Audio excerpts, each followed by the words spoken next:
আনারসের মাথার অংশের পাতা নিচ থেকে কিছুটা ছাড়িয়ে নিচ্ছি। ছাড়িয়ে নিয়ে যেটা করব সেটাই বলছি আস্তে আস্তে। এটাকে আমি এই মাটিতে গুজে দিয়েছি। প্রায় সপ্তাহখানেক এভাবে গুজে রাখবো।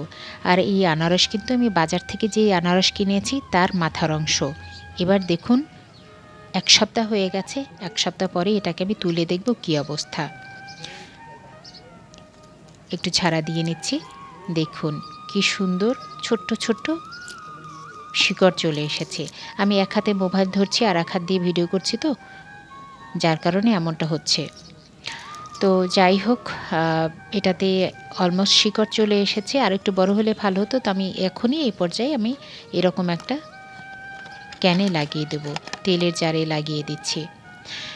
মোবাইল হাতে ধরায় অন্য হাত দিয়ে কাজ করতে অসুবিধা হচ্ছে, বাট এভাবেই লাগিয়ে দেব। এটা গেল 6 মাস পরের কথা।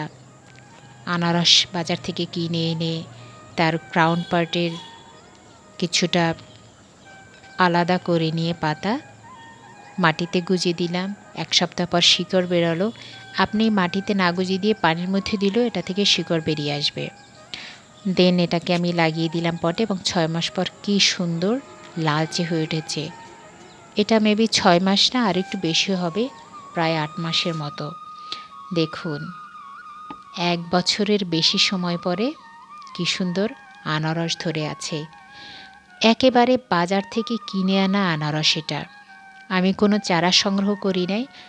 ছাদে আপনার যে বাসার তেলের জার থাকে, মোটামুটি মাটি দিয়েছি, গোবর, মাটি আর একটু ছাই মিশিয়ে মাটি রেডি করেছি। খুব সহজে তৈরি হয়ে গেল। আপনি চাইলে আপনি যে আনারসগুলো কিনে খান সেই আনারসের ক্রাউন পার্ট ফেলে না দিয়ে এভাবে গাছ করতে পারেন।